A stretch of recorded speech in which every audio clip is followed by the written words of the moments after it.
This is the draw text. Again, you could probably have a animation or sprite. Now here's the deal with animations. If you have a fight animation, you need to type up begin action, same thing you do for characters.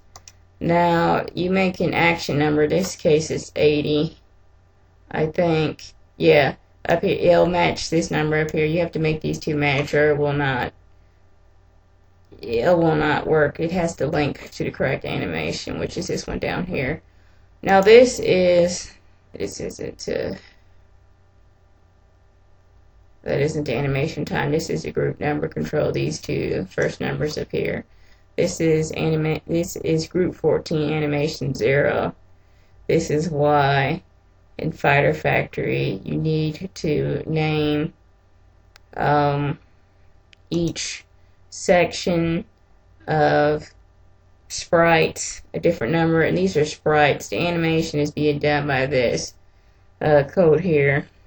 But see, what you don't want to do is have like your life bars in the same group as, let's say, your fight sprites, because if you want to use this as an animation, you can have some problems. It can get confusing.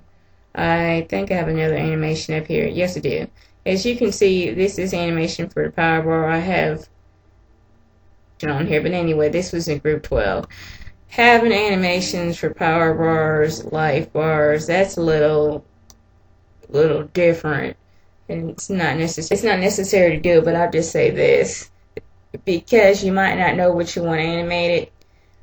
Make sure you always save different sets of sprites to a different group. So anyway, this is group 14 animation 0, and it goes up to animation 2. Now what's happening here as to why I have this doubled is because of a blending effect I'm doing. But first let me explain the other stuff. This right here is the X coordinate, and this will be the X offset. This is the Y coordinate, Y offset. This is the amount of time that an animation will appear, so it'll be 40 game ticks. Now if you notice, there's a comma between each section, and there's not one at the end. Now this here at the bottom is the blending options.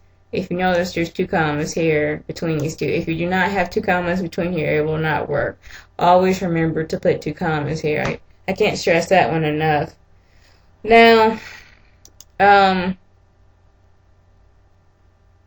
if you have both of these set to 256, it'll be the equivalent of A2, I think, is I think it's like it's half of 256 right here. You change this one. If you keep lowering this number, it will add more black to the image. If you make this number higher, it will basically delete black from the image. If you mess with this number, this seems to control the white in the image. Can't exactly remember what all the possible combinations are. All I have to say is you can experiment with this and go to Mugen's Wika and look under the AIR file in the main section, and scroll down and it'll talk about how to edit the AIR file. It's not need to edit the AIR file, but the information would allow you to change the blending options and the blending options transparency for things like animations, because there is no way to change the transparency for an animation, and in some cases even for sprites, especially in this section. Since I'll just say this, the fight definition file looks a little bit different from the system definition file. In some cases, in the system definition file, you will be able to use the normal way to change transparency, like A1 and A and stuff like that. But you won't be able to do that in the fight file, so it's good to know this. And if you want to do some really fancy things in the system file, you'll still need to know how to use this setup right here. Also, every animation needs to have a different action number. Let's see, is there anything else in this section? The realm section is pretty easy. Well, I'll be back with another tutorial soon. I hope you learned something.